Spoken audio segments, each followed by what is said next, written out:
Just arrived at Eric's chalet in Vinstra. Gorgeous. Oh, look, and the roof, the grass roof. Yes, the grass roof. You're on film. But you have to film what you see over there, Peter. Oh, I will. Here's our welcoming party.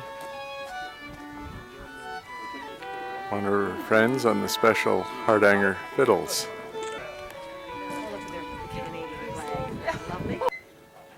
Inside the house, which Eric and Katrina have totally remodeled. Just a wonderful setting.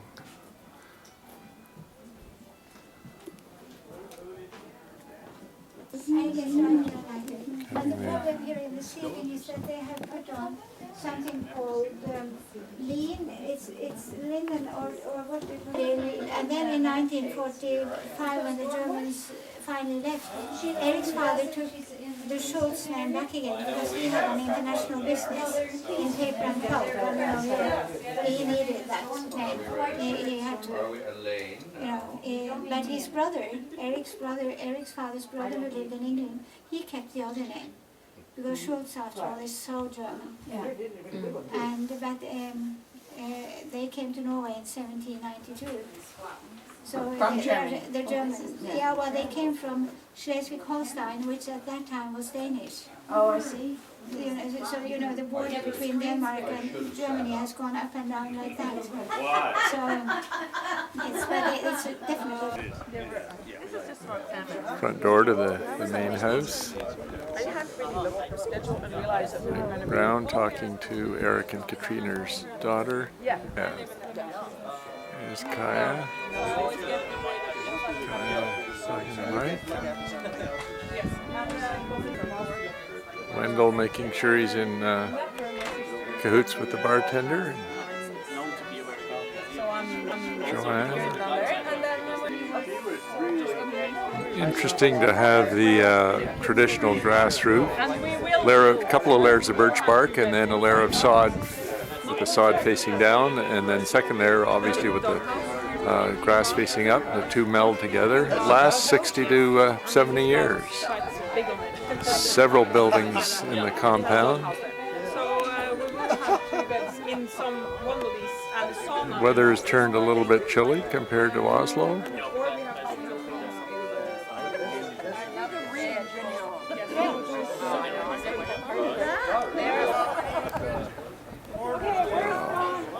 Now make me stand in the back. My orange jacket on here.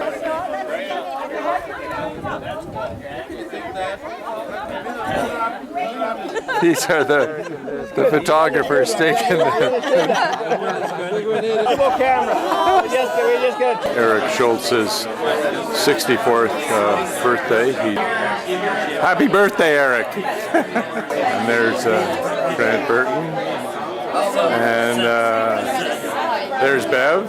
And that's the back of Alice's head. And that's Alice, right? That's our bus driver, and Gord, and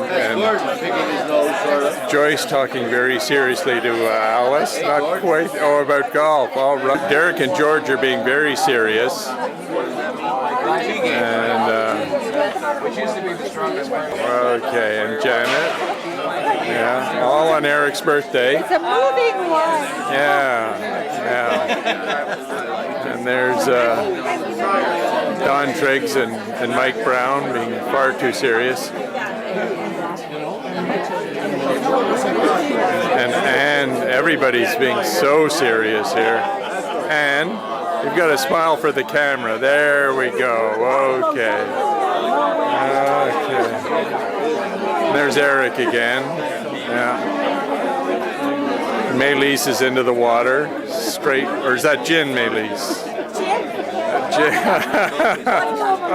Oh, right, Elaine. Yay. Yeah, hold up the family tradition. Yeah, it's playing hard to get. Very hard to get. Okay, great. Okay. There's Larry the sailor, right? Okay. Yes. This is a full video? This is a, yeah. We look forward to seeing it because we'll enjoy it. And there, Dick has left his seat. John Ballon. Hey, Flav. All right. Great day. Great day. There's the bus driver. All right. Bus driver. This is the best driver. The bus turner around her. All right. We're going to ask you to do the commentary, Peter. You're off. Jane Ballon. Josie.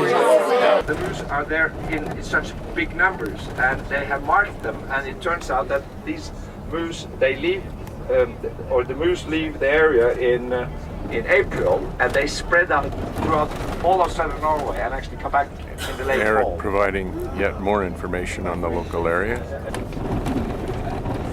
And there are about 10 peaks in that area, and they are all about a 2,000-meter height. Lunch spot here, going up over the head of land down into the Sognefjord. Just a wonderful spot. This actually has some very serious history to it. People would make their living providing horses for people who wanted to go up the valley over into the fjord. It's kind of a way station. Delightful little lunch spot.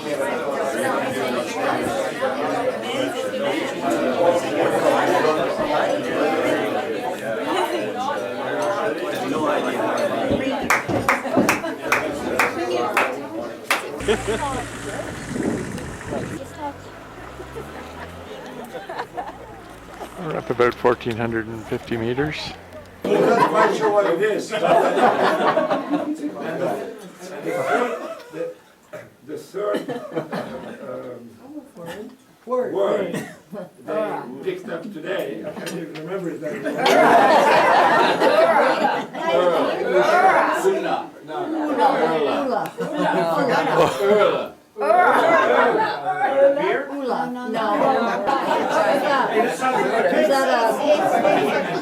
before they leave this place, they have to learn a letter, or no, a word related to Wallach. What do you think we should pick for them? One syllable. Must be one syllable. Monday morning, getting ready to do the trip over to across the ferry to the Stave Church. Wonderful cliffs. We're just tucked right in. The oldest stave church in Norway, here in Hernes, Urnes. Right across the water from our Hotel Wallaker in Solven. Do you know when Christianity was brought to Norway? 1,000. 30. Yes. But long before Christianity was brought to Norway, they knew about stave technique. Because the Vikings would live in houses built in the same style.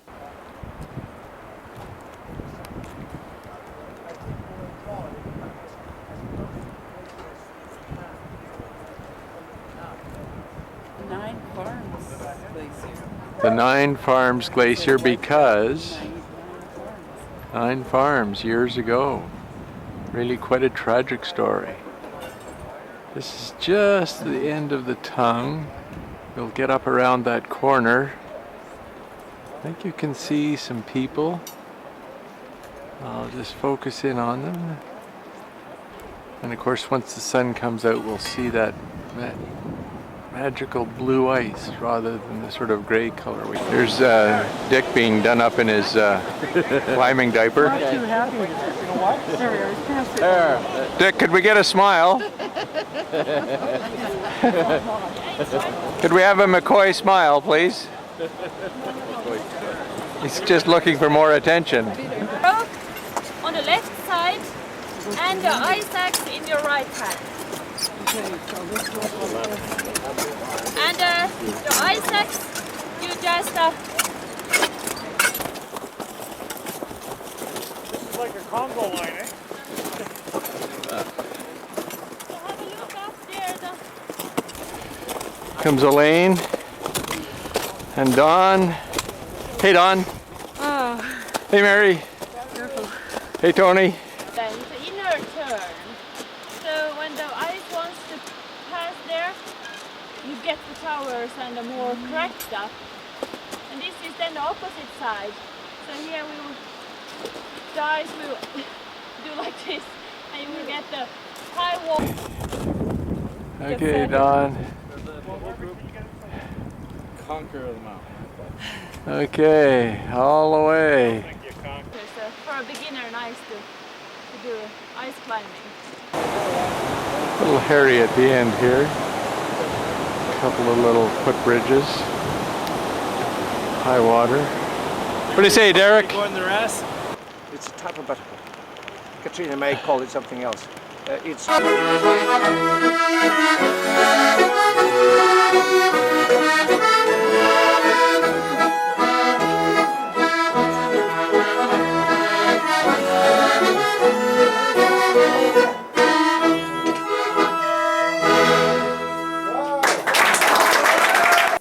yes, of course you know it. You have been born knowing this too, because your grandfather plays it all the time.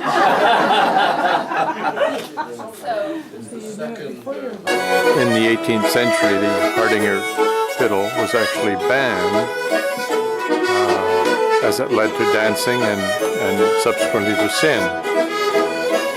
And it was outlawed for a number of years.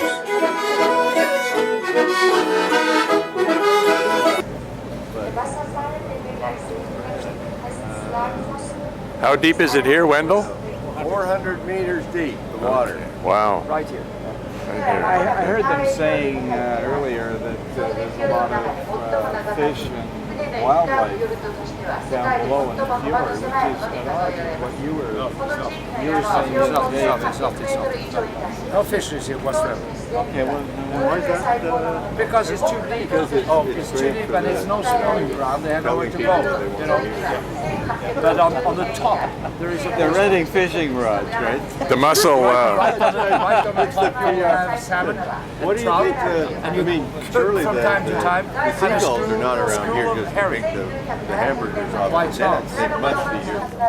there's some Canadian tourists blocking the way of... Oh! Passion on Stopped halfway up in the train up from Clam.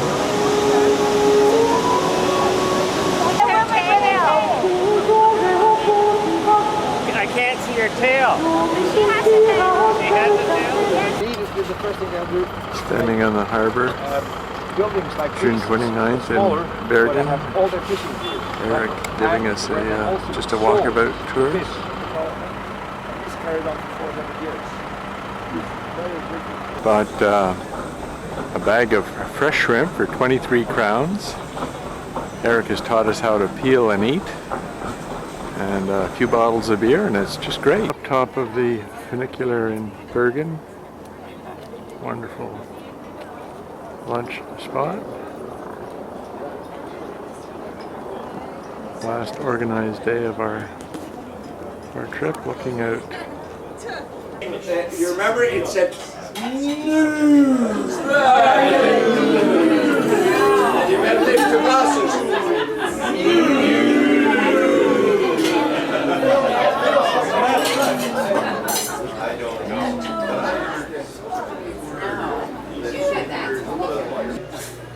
Yo, yo, yo. Yo, yo, yo, yo.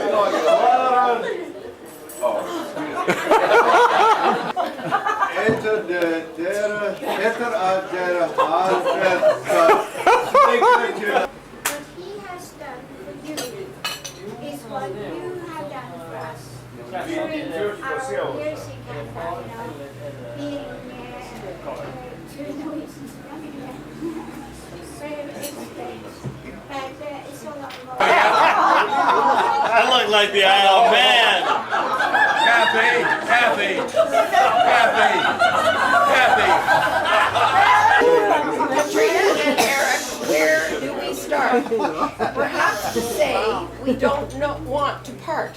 Yes. From the moment we all met in the lobby of the hotel, this trip took off with a monumentous groundswell. Then came the question, how do you move 37 Canadians en masse? The answer, voila, Eric and Katrina would take on the task. From Oslo to Bergen, you have moved us with such ease, never missing a moment, to guide, entertain, inform, and please. We have, without question, tour guides par excellence. This week has been as wonderful for us as it's been for you. It's the first time to visit to Norway. And I just hope that we can have a repeat one way or the other in Quebec or in Lyon with Michel Gerton or wherever. Because I just think it's been such a wonderful company. And I would never have thought at the outset that when I told my friends that there were 35 of them, 37, they couldn't believe it. But I think we all wanted to have a good time together. And somehow, with the grace of God and the blessing of the guide, this has turned out to be a wonderful experience. And I think we have reached the age where we can enjoy being together. We have time, we have fortunately also the economy, and we have the health. And how do you... And we have the weather. And the most important thing we do right now is to toast for the health. Mocha House brought the wives here, and there's a lot of wives here that are testament to that. Yeah. No, we were wives then, and we are still wives. They're here. It's testament to that house. And that year. Nice guys. Nice to the PhDs in the room. PhD. Putting hubby through. Pulling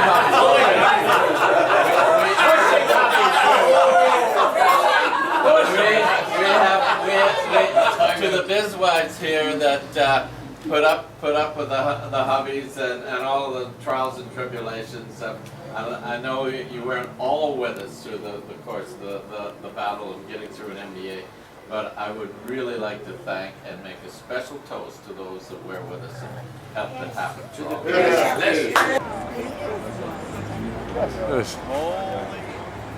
This is Wendell and Eric admiring the at 1 o'clock in the morning. At 1 o'clock in the morning. Example, and that's Peter Seibel actually behind the. Wow! In Bergen, after our farewell dinner with Eric and Katrina, and just an absolutely wonderful conclusion to a super week in the Norwegian experience. Congratulations to Eric and Katrina. Just wonderful. Stimmar till glad i hus, så